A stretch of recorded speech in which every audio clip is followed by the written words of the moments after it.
teu livre pensamento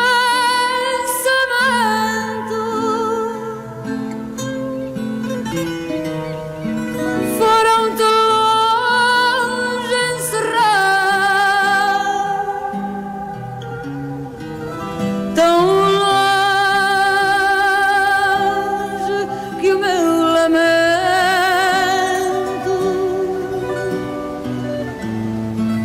não te consegue alcançar.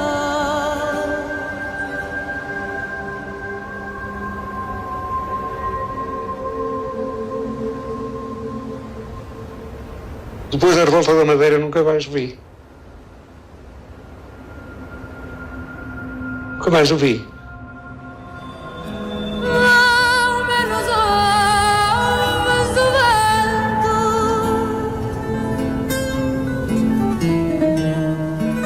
ao menos ouves o mar.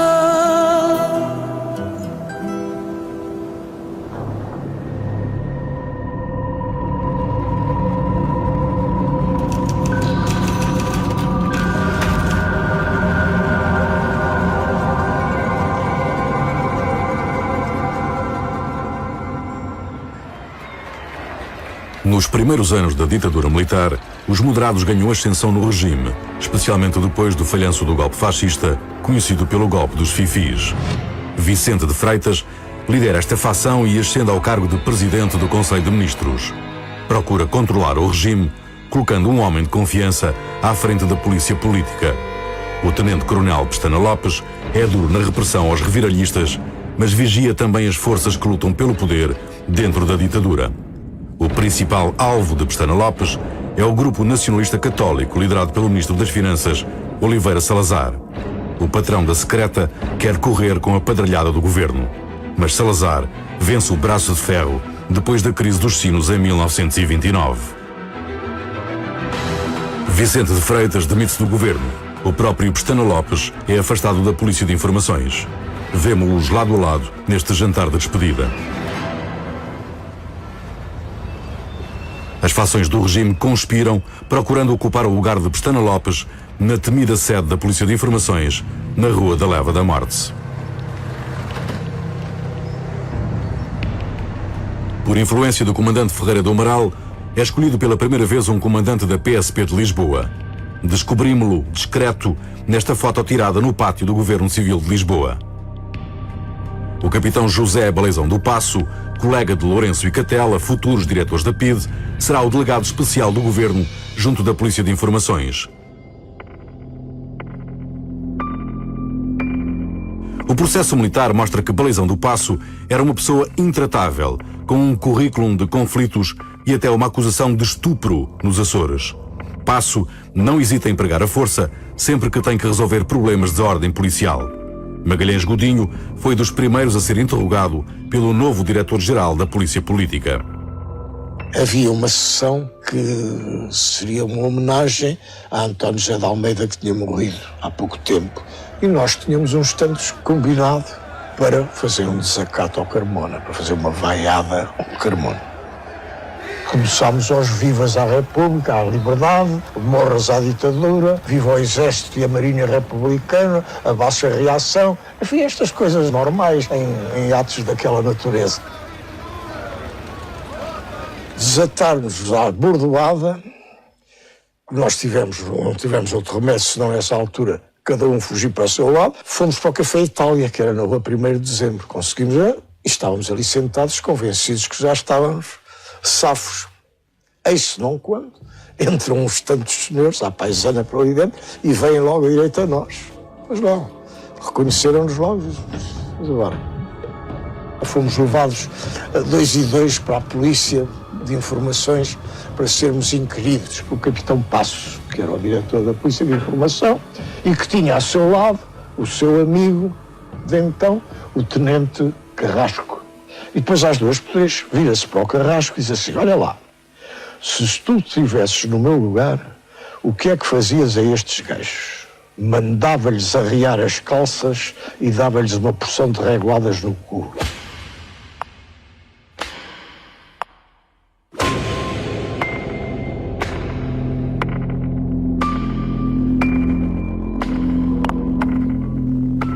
O autoritário José Balizão do Paço assume a tutela da polícia política e passa a esfiar o irmão Francisco, que já pertencia ao corpo de agentes. Não havia apenas um, mas dois Balizão do Paço na Polícia de Informações. Facto que confundiu muita gente, até historiadores. Inicia-se, portanto, em 1929, a mais prolongada dinastia familiar dentro da polícia política. A família Paço durou até aos tempos da PIDE. Nesta outra imagem, vemos o sobrinho dos irmãos Paço, José Manuel Cunha Paço, em funções de segurança a Salazar, no momento da chegada do navio Santa Maria. Eu fui um rapazinho, que agora não sou, mas era rapazinho, quando fui rapazinho novo, sempre fui muito político. Na universidade eram na vaidade, é verdade, eram uns chefes políticos do lado da situação que modernamente se dizia. Depois tive a Força Aérea e sempre gostei, porque tive um tio que foi diretor da polícia, o célebre capitão José Paço.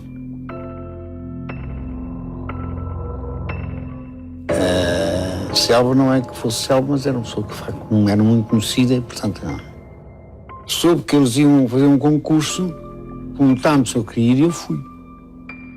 Em 1974, quando a DGS foi extinta, Cunha Paço ocupava o temido cargo de diretor dos serviços de investigação em Caxias.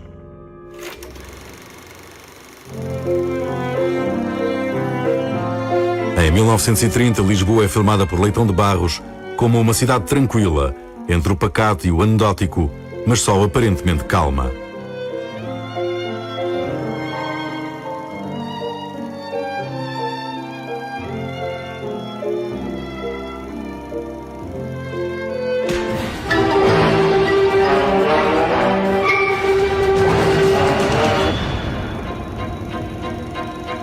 Nas fotos censuradas, descobre-se outra realidade. Apreensões de armamento onde abundam as bombas caseiras. São sinais de que a oposição prepara uma operação importante. A dupla Balizão do Paço e Brás Vieira começa por atuar contra os estudantes do Batalhão Académico Antifascista, incansáveis no combate à ditadura. Estava reunida a Assembleia Geral dos Estudantes da Faculdade de Direito de Lisboa e, de repente, há um colega que chega ao pé de mim e diz: o que é que há? Pá, esta madrugada foram prender os Chico Mendes, foram a casa, prenderam e levaram, não sabemos onde ele está, era a PIDE, PIDE não, que ainda não era PIDE nessa altura, ainda seria Polícia de Informações, talvez. E ao final assumiu a presidência e deu uma palavra, eu expliquei, acabo de saber isto assim, eu proponho que se nomeie uma comissão para ir ao Ministério da Instrução, que era já nessa altura no Campo de Santana, portanto ao lado da faculdade praticamente. Nós queremos ser recebidos imediatamente, o Sr. Ministro tem que nos receber, nós arrombamos o que for preciso, mas isto não... mas ele não está, não está. E houve nessa altura um contínuo que disse: o Ministro fugiu pelas terceiras. É claro que isto deu tempo a que chegassem os caminhões com a Guarda Republicana e a polícia. E então cercaram aquela brincadeira, prenderam-nos, levaram-nos para o Aljube. Chegámos ao Aljube, fomos para uma sala, para a sala 1, e de manhã, madrugada, seriam umas 6:30 da manhã, 7 horas, o próprio diretor da polícia, que era o Sr. Tenente Brás Vieira, entra na sala 1 e diz: senhores, eu quero dizer-lhes que o vosso colega Francisco Mendes já está em casa, já saiu, já é solto, foi um equívoco e tal, o problema está resolvido e os senhores vão também sair em liberdade. Sair em liberdade, que enfim, e nesta altura o Artur de Santos Silva, que tinha ficado deitado na tarimba, levantou-se e disse assim: fique sabendo que eu nem para ir às aulas me levanto a estas horas. Portanto, se me quer soltar, venha cá ao meio-dia. E virou-se para o outro lado. As prisões não abalam, portanto, a rebeldia dos estudantes. Eles serão o sangue novo que irá dar fogo à oposição reviralhista.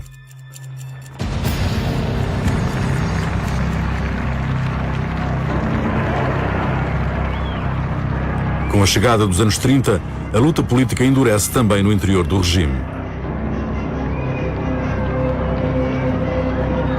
O governo de Iván Ferraz dura apenas 6 meses. Na origem da crise está o desafio que o governador do Banco de Angola faz a Salazar, pedindo reforço financeiro para a colónia africana. Cunha Leal, um dos apoiantes do regime saído 28 de maio, esgrime com Salazar os argumentos financeiros nos jornais. A polémica atinge o governo. Salazar vence o braço de ferro e Iván Ferraz demite-se. É substituído pelos vencedores da revolta do Castelo. Carmona entrega a chefia do governo a Domingos Oliveira, um general que está mais próximo da linha política de Salazar. Mas a figura deste governo é o coronel Lopes Mateus, um antigo sidonista que fica com a pasta do interior e o mando das polícias. O cabo Mateus, como era conhecido pela sua dureza, teve aliás um papel decisivo na formação da União Nacional, derrubando algumas resistências no interior do país. Assim que chega ao governo, Lopes Mateus decide fazer uma limpeza nos contestatários, utilizando uma polícia de informações cada vez mais musculada. Na madrugada de 17 de julho, destacados líderes republicanos como o general Sá Cardoso, Alberto Moura Pinto, Ribeiro de Carvalho, Hélder Ribeiro, Carlos Vilhena e João Soares, pai de Mário Soares, são presos e logo deportados no mesmo dia para os Açores.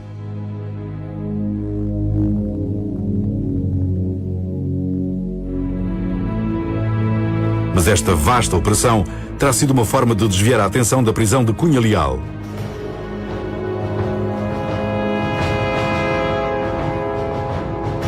O líder da União Liberal, apoiante do regime, mas adversário de Salazar, foi preso e interrogado no Aljube, acusado de ter escrito um livro onde tratava Salazar logo na primeira página como monge voluntariamente castrado. Cunha Leal é também deportado para os Açores. Em julho, até o monárquico e integralista coronel João Almeida é temporariamente preso, acusado de conspiração contra o país. Durante o ano de 1930, havia, portanto, uma grande concentração de exilados nos Açores. Na ilha de São Miguel, encontra-se também o já conhecido Tenente Manuel Correia. Mais uma vez, Correia consegue iludir a vigilância da polícia, escondendo-se clandestinamente num barco. Desloca-se para a Espanha e instala-se com nome falso junto à fronteira com Portugal. Quando era em Badajoz, a gente estava ali a Badajoz. Quando era em Madrid, a gente ia a Madrid. E assim, uma altura até tivemos em Vigo. Era assim, era como tinha que ser. Até aí ele não vinha sequer, não estava cá, não vinha. Pois mais tarde é que ele começou a vir a Portugal, assim disfarçado, escondido e tal. Disfarçado de limpa-chaminés, disfarçado de padre, disfarçado de muita maneira efetiva. Recorrendo a todo o tipo de disfarces, Correia e outros militares foram conseguindo refazer as redes clandestinas da oposição, tanto no norte como no sul do país. O problema dos reviralhistas é que, afastados dos quartéis, precisavam de dinheiro e armas para a Revolução Armada.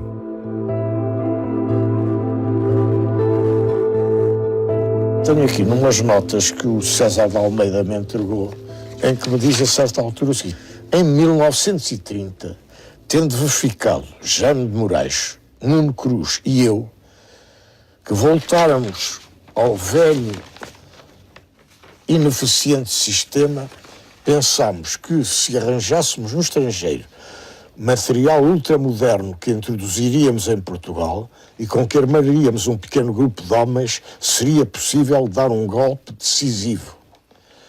Tratámos do assunto em Paris com o presidente Bernardino Machado e o Dr. Afonso Costa. Entretanto, arranjou-se o dinheiro necessário para financiar a operação.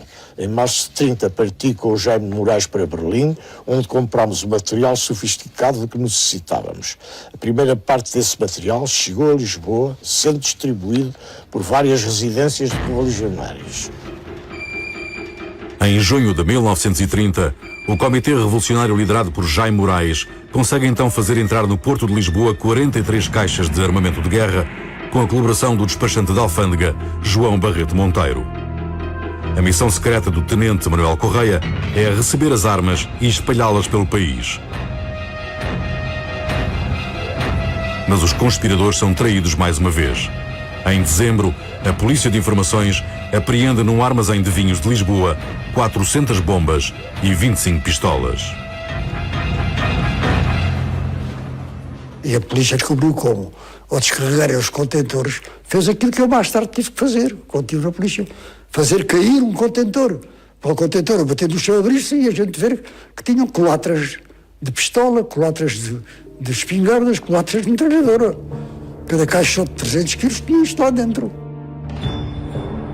Houve qualquer coisa que levou a polícia a desconfiar que a coisa teria mesmo entrado como se fosse legítima, mas como sendo uma coisa diferente, e prenderam esse Barreto Monteiro. Porque foi ele que deu saída pela alfândega. Barreto Monteiro e outros presos são apresentados nos jornais. A polícia prepara-se para torturar violentamente o despachante, procurando descobrir as armas que ainda faltavam. Correia e os estudantes republicanos decidem assaltar a esquadra do Reu para libertar Barreto Monteiro. E a coisa passou-se, portanto, como pessoas que iriam num grupo de carnaval, se apresentariam em frente da esquadra, e o Manuel Mendes dirigir-se-ia ao polícia de sentinela com um cigarro na boca a pedir-lhe se ele tinha um fósforo ou um isqueiro para acender o cigarro, queria fumar, estava danado para fumar e não tinha. E era nessa altura, enquanto eu falava, outros dois, que não sei quais eram, agarravam no polícia e, devidamente armados, o Luís Moraes e o João Polícia entravam dentro da esquadra e levavam o Barreto Monteiro como efetivamente levaram.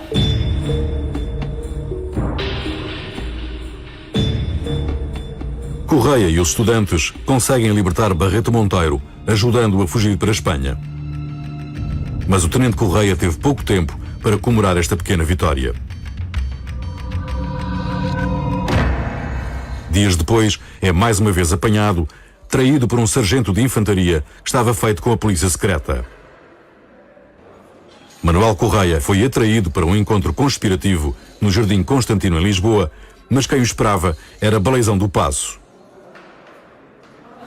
Correia foi mais uma vez levado para a prisão política do Aljube. Estive no Aljube, nós tínhamos um apito até. Quando passávamos, apitávamos, ia lá de cima e à janela, dizia-nos adeus, a gente dizia a ele e tal e coisa, e pronto. Até era engraçado.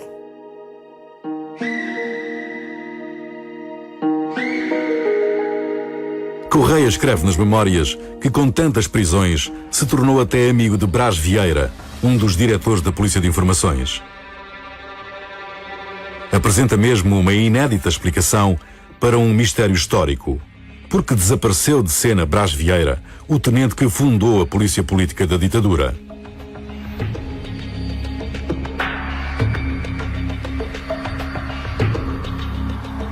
A exoneração é estranha porque acontece depois da descoberta da rede de armas da oposição.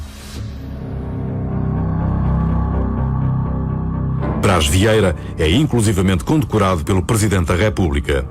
O século assinala que Carmona visita mesmo Brás Vieira na sede da Polícia de Informações para lhe agradecer publicamente. Mas, estranhamente, a 4 de janeiro de 31, o diretor da Polícia Política é demitido e desaparece da vida pública portuguesa. O que terá acontecido? Correia relata nas memórias que Brás Vieira foi ter com Carmona propondo uma amnistia para os oficiais envolvidos nas conspirações. Salazar sabe do encontro e mexe influências para afastar Brás Vieira, que é exonerado. O capitão Baleizão do Paço passa a diretor da Polícia de Informações. São sinais de que a luta pelo poder dentro do regime está ao rubro.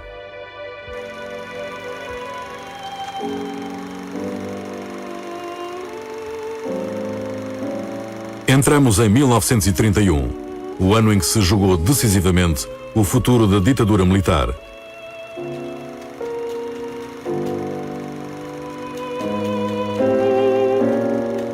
A grande depressão financeira de 29 é agravada pela crise do café no Brasil, que faz diminuir de forma drástica as receitas dos imigrantes, principal fonte de subsistência para muitas famílias portuguesas.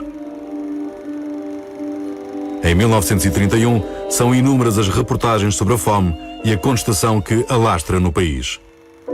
Mas nada vem nas primeiras páginas dos jornais.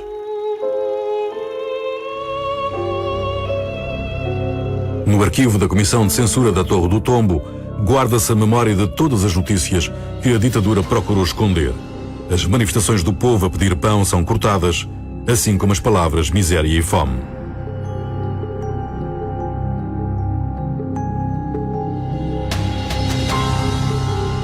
Como habitualmente, as Ilhas Atlânticas são as primeiras a sentir a crise económica e a sofrer com a fome.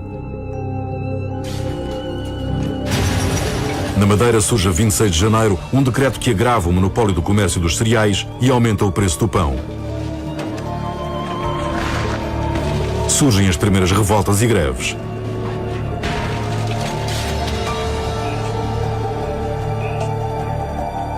As moagens são assaltadas e os equipamentos atirados às ribeiras.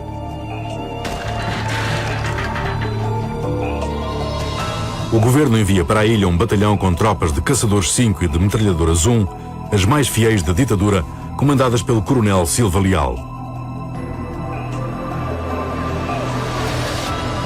Silva Leal não só recorre à força para controlar os motins civis, como deporta para a África os responsáveis por esta revolta da farinha.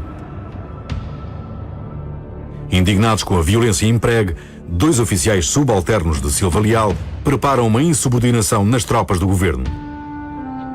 Juntam-se à conspiração conhecidos oficiais da oposição que já viviam deportados na Ilha da Madeira. A história da revolta é-nos contada pelo capitão Carlos Vilhena. A revolta da Madeira é o seguinte: eu fui deportado nos Açores e depois fui para a Madeira, deportado. Estava na Madeira. O meu amigo Pélico, o meu amigo Camões e mais 2 oficiais foram para lá para dominar uma greve por causa do pão. Aquele povo da Madeira vive na miséria, na desgraça. E os oficiais, que eram meus amigos, começámos na conspiração, numa hipótese de revolta em Lisboa, a gente se revoltar. Mas começámos na conspiração com ligações já nos Açores e na Guiné, que estávamos em transmissão com eles, para fazer uma revolução perfeita. Esta revolução perfeita seria feita com levantamentos em todas as colónias. No entanto, os acontecimentos precipitam-se na Madeira. Eu recebi um telegrama do Ribeiro de Carvalho a dizer que não nos revoltássemos, que a revolta ia seguir a Lisboa. Mas as pressões, o Camões e o Pélico estavam ameaçados de serem deportados também. De maneira que se fez a revolta. Tivemos uma reunião e eu disse na reunião: recebi este telegrama para a revolta não ser feita. Mas se vocês se revoltam, eu sou o maior entusiasta, porque não se compreende que estando aqui deputado que haja uma revolução contra a ditadura e eu não entro com todo o meu entusiasmo.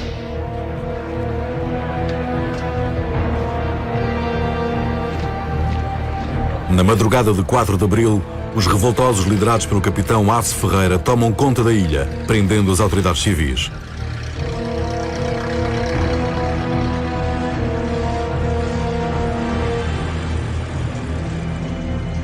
O general Sousa Dias, que também vivia exilado na ilha desde o 3 de fevereiro de 1927, é convidado a liderar a junta governativa. Restabelecem-se as liberdades perdidas desde o início da ditadura. A junta avisa Lisboa que só obedecerá a um governo democrático que convoque eleições livres.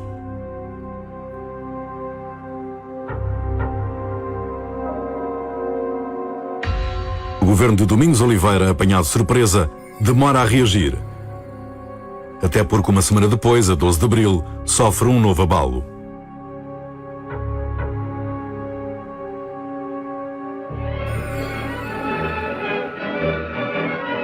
Em Espanha, as eleições autárquicas dão a vitória aos republicanos nas cidades mais importantes como Madrid e Barcelona. O rei Alfonso XIII abdica e segue para o exílio. A monarquia espanhola dá lugar à Segunda República e a uma experiência democrática que só terminará, e de forma sangrenta, depois da Guerra Civil.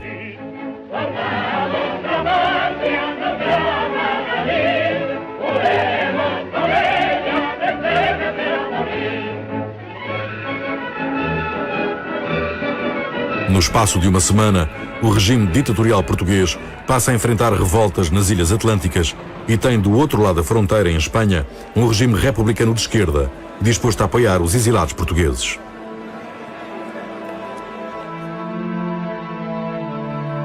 Na Madeira, os revoltosos aguardam que os companheiros do continente peguem também armas para depor o governo e completar a revolução. E a certa altura, diz-me o Faro Viana, sei lá, você importa-se de ir amanhã a uma reunião do comitê mais restrito por causa de um assunto? Não importa nada, queres? Então, seja amanhã às 10 da manhã na Rua do Alecrim e bata 3 pancadas à porta. E lá estive no dia seguinte. Então disseram o seguinte: nós estamos a preparar um movimento para secundar a Madeira e tal, mas convinha muito uma agitação académica aqui em Lisboa e tal, era imprescindível e tal. Eu disse: é que nesta altura do ano há muitos alunos que já têm várias faltas e isso pode dar origem a uma perda de ano por faltas. Assim, mas não, mas isto a revolução está iminente, isto 8, 10 dias, isto sai, isto com a Madeira lá, isto está por ali, estão perdidos. Está bem. Como combinado em finais de abril, os estudantes das faculdades de Medicina de Coimbra, do Porto e de Lisboa entram em greve para desestabilizar o regime.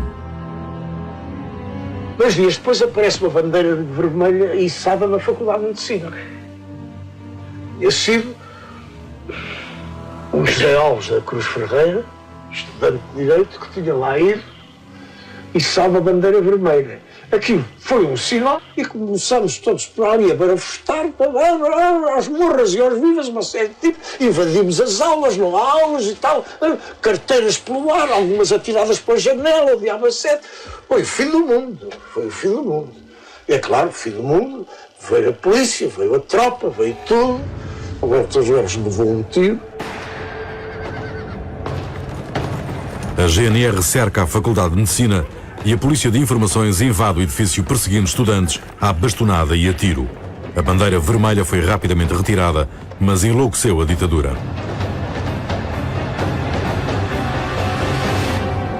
Quando vimos chegar, apiar-se uma caminhonete, uma série de tipos da polícia, ainda a Polícia de Informações nessa altura, e virem por ali fora. E então, nessa altura, o Santos Silva, de cima do muro, fez assim, chamou-nos assim, foram todos para ali. E então, os tipos correram para ali e que nós conexos os reinos, é verdade, vamos para a morgue. Enfiámos pela morgue e raspámos. O ímpeto leva o próprio diretor da Polícia Política Balizão do Paço a dar ordem de prisão ao então diretor da Faculdade e futuro Prémio Nobel da Medicina. O professor Egas Muniz, republicano conservador e simpatizante do regime, conta nas memórias que passou uma noite no Limoeiro por conta de um capitão enfurecido. O ministro da Educação decreta então o encerramento da Universidade em Lisboa. No Porto, os estudantes da Faculdade de Medicina também radicalizam as greves. Para mim aquilo era só agitação política, ditadura, queria ser uma democracia, derrubar o governo, não é nada. A Polícia de Informações, recorrendo mais uma vez à força, invade uma Assembleia Geral de Estudantes na Faculdade de Medicina do Porto. Entrou um oficial, que parece que era capitão, juntamente com bastantes polícias, e que mandou evacuar pura e simplesmente a sala. A evacuação, ninguém se mexeu, mas eles começaram a chanfalhada e, portanto, a mesa estava no fundo da sala. Foram esses que começaram a apanhar as primeiras chanfalhadas. As chanfalhadas levam alguns estudantes em fuga a caírem desamparados de um varandim no 3º andar. João Martins Branco morre de traumatismo craniano. Pela primeira vez, uma morte provocada pela polícia política não pôde ser abafada e escandaliza o país. Aquilo passado minutos, já toda a cidade, mesmo juntou-se muita gente, ali na zona do hospital, e o funeral depois foi 2 ou 3 dias depois da autópsia, não é? E foi uma manifestação cívica do maior que eu tenho visto na minha vida.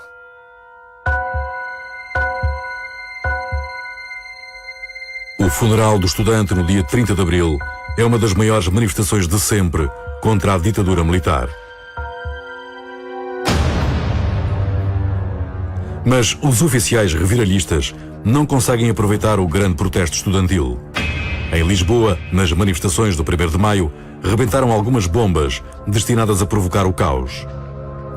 Mais uma vez, a Polícia de Informações anula os tumultos, detendo os bombistas.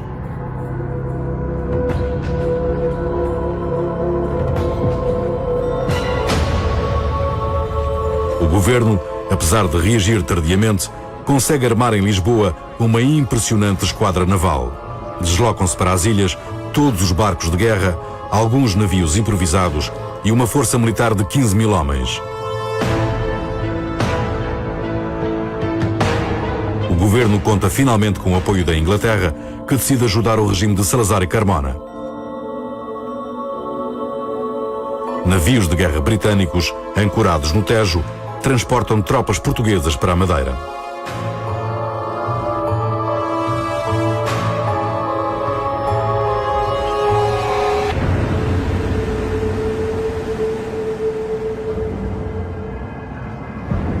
Nos Açores, a revolta é rapidamente anulada no dia 21 de abril, com a simples chegada ao Faial do cruzador Carvalho Araújo.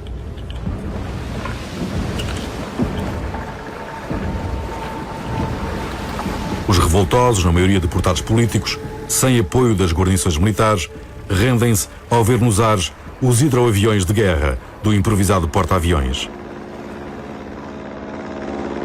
Na Guiné-Bissau, a revolta é sufocada a 22. Resulta apenas na fuga de alguns revolucionários. Falta subjugar a Madeira. No dia 28 de abril, os revoltosos já isolados enfrentam em pleno porto do Funchal o cerco de uma impressionante armada de guerra.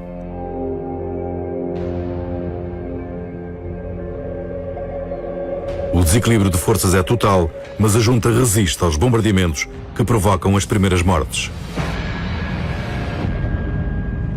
O que os leva a persistir é um mistério. José Magalhães Godinho adianta uma explicação. Tivemos notícia de que uns guardas-marinhas e segundos tenentes nossos conhecidos, rapazes estudantes, que iam nessa expedição.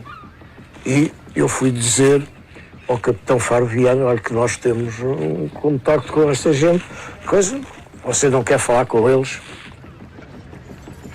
O capitão Faro Viana a todos dizia o seguinte: em que barco vai?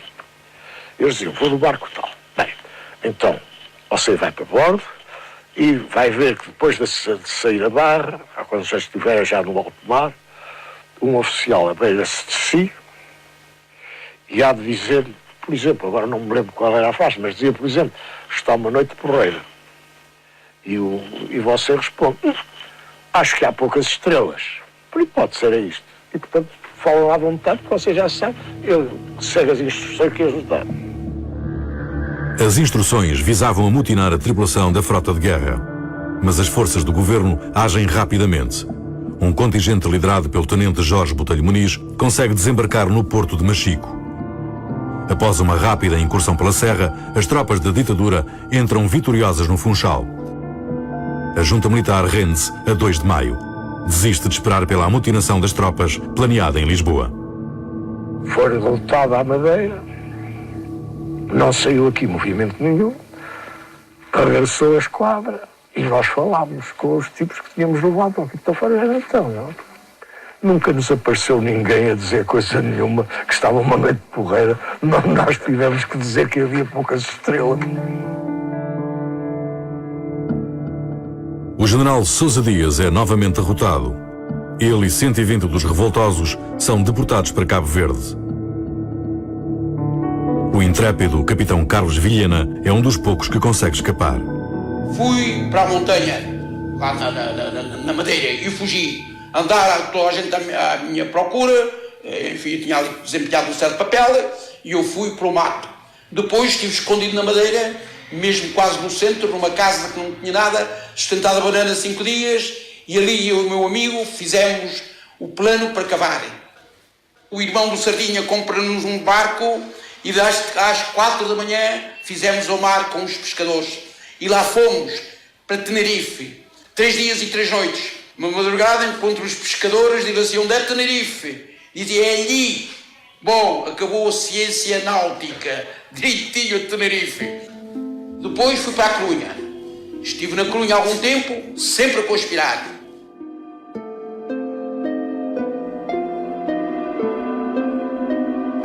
Salazar, ministro das Finanças, aproveita a rendição dos revoltosos da Madeira para fazer propaganda. Faz publicar nas primeiras páginas dos jornais os custos financeiros do conflito.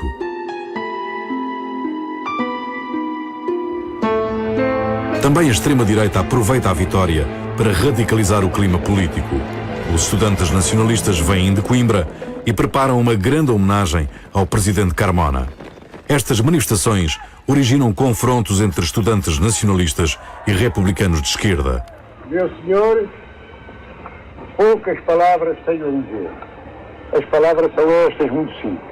Tenho visto, ouvido palavras de agradecimento. Eu é que agradeço a todos. Os excessos abrem mais uma vez brechas na ditadura. Carmona afirma que a ditadura não vai durar sempre. Prova disso é a decisão do governo de Domingos Oliveira de convocar eleições autárquicas. Lojas da maçonaria são assaltadas e o jornal República destruído. O Grêmio Lusitano é encerrado. Em Lisboa, rebentam bombas em vários sítios depois de um comício de apoio ao governo que decorre no Coliseu de Lisboa.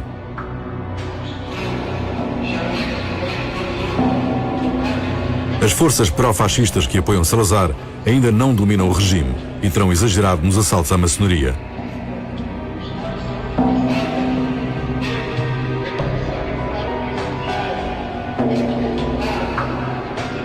Forma-se a Aliança Republicana e Socialista, liderada pelo general Norton de Matos, chefe da maçonaria, para concorrer como movimento de oposição à União Nacional.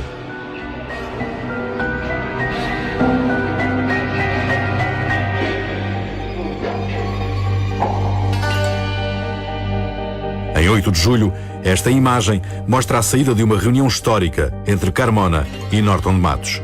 Vingou a tese da pacificação do regime, defendida pelos moderados que rodeiam Carmona. Pede-se o fim da polícia política.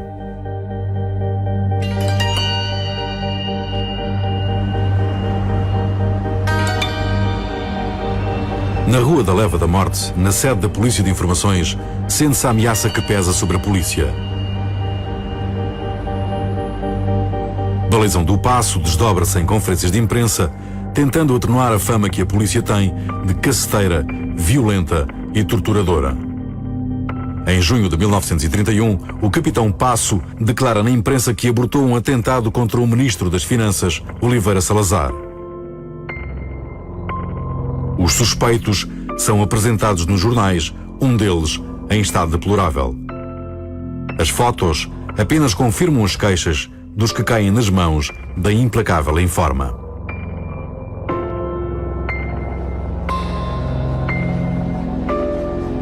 No dia 2 de julho de 1931, o Diário de Lisboa anuncia discretamente a extinção da Polícia de Informações. Os agentes são integrados na PSP. No mesmo dia, os jornais divulgam os manifestos eleitorais da oposição republicana. Portugal parecia nesse dia um país democrático. Pura ilusão.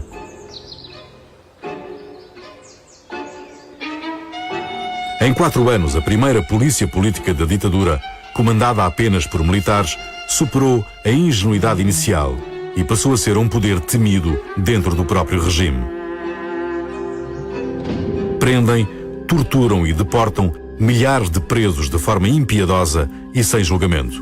A Polícia de Informações é a primeira responsável pelo clima de medo que irá durar 48 anos, continuado pela PVDE e depois pela PIDE.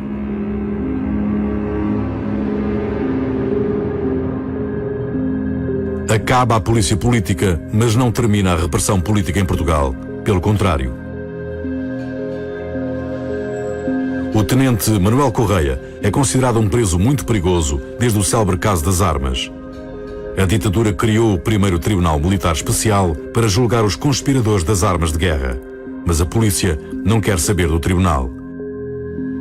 Com o processo judicial a meio, são todos deportados para Timor no dia 31 de julho.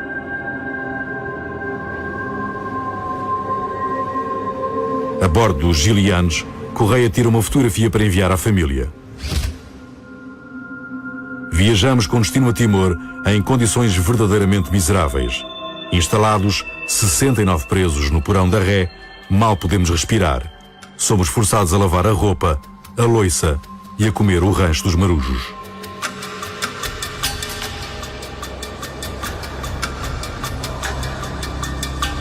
O Gilianos passa por Cabo Verde. Faz escala em São Nicolau. O objetivo é levar também os oficiais da Revolta da Madeira, mas já havia gente a mais a bordo do navio. Embarca apenas o Dr. Carlos Cal Brandão, que ficaria em Timor até ao fim da Segunda Guerra Mundial.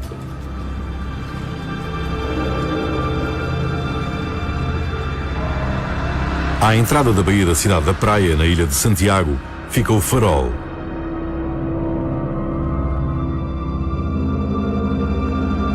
Nesta pequena língua de terra, a ditadura cria o primeiro campo de concentração de arame farpado em Cabo Verde, em maio de 1931.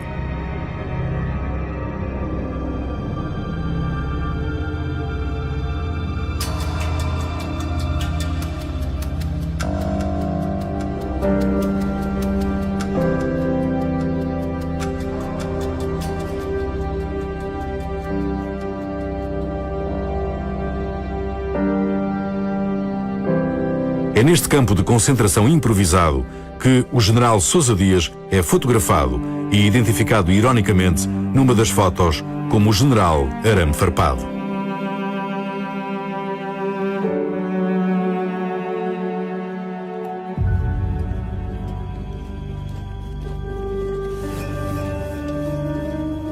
O general Sousa Dias e os restantes deportados da Revolta da Madeira são encerrados num campo de concentração e vigiados por uma força policial vinda expressamente de Angola.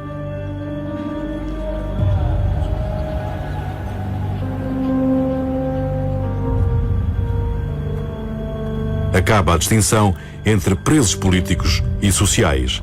Dentro da cerca de arame, trata-se da mesma forma um general e um sargento.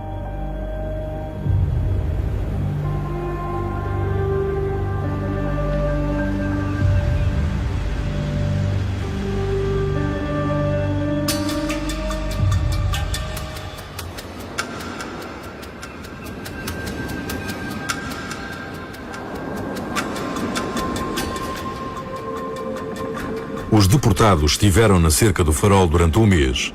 Depois são levados para a isolada ilha de São Nicolau, onde raramente passam barcos de carreira, tornando mais difícil a fuga.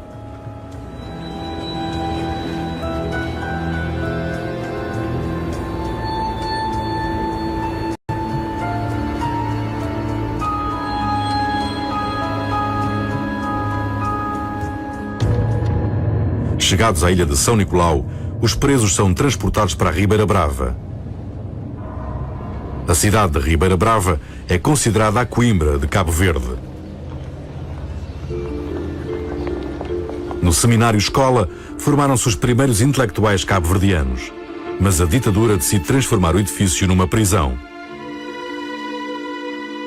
Aqui vemos fotos de alguns dos presos rodeando o general Sousa Dias.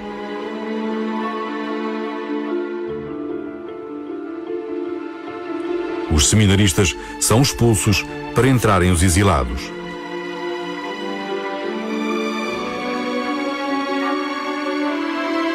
« 170 pessoas são colocadas neste edifício, cercado por um muro de 5 metros e guardados por uma companhia de polícias angolanos, acompanhada por 40 guardas civis vindos de Lisboa.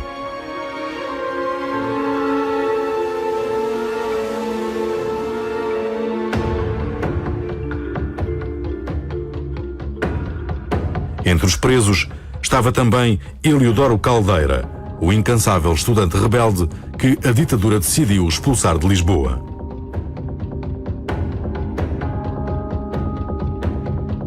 O seminário era considerado um luxo. Em agosto de 1931, a ditadura decide construir um verdadeiro campo de concentração no litoral da ilha de São Nicolau. O local escolhido é uma pobre aldeia pescatória com o curioso nome de Tarrafal.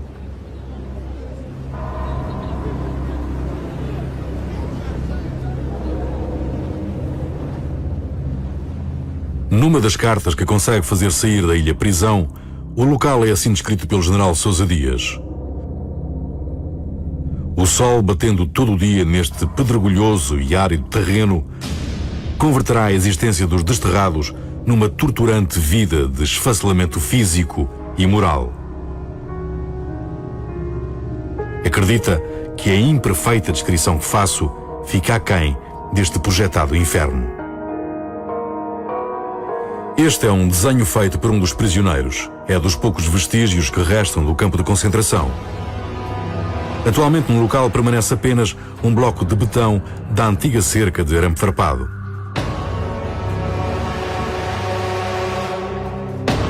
O provisório campo de concentração funcionou até 1936.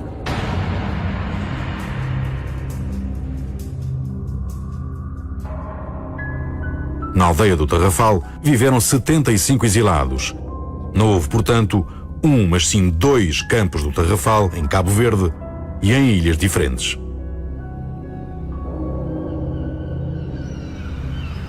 Os oficiais de maior patente não ficaram no campo de concentração. São colocados em várias ilhas do arquipélago.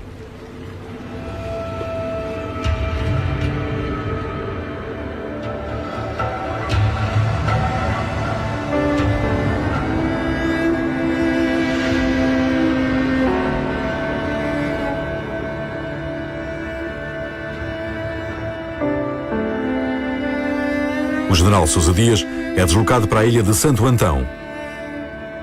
A grande barreira montanhosa do Pico da Cruz será o muro que isolará os deportados. Sousa Dias e Eliodoro Caldeira fazem parte de um grupo de 11 prisioneiros que fica instalado num edifício da localidade de Paúl, transformado em prisão.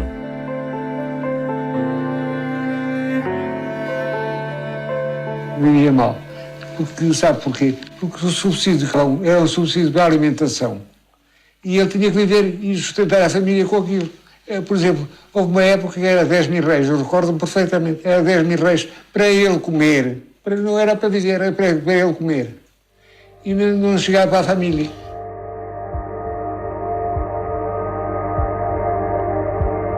Só um ano mais tarde, em meados de 1932, os exilados passam a ter um regime aberto. Vão habitar várias casas da zona norte de Santo Antão e ocupam os dias vagueando pela ilha ou ensinando a população rural a ler e a escrever.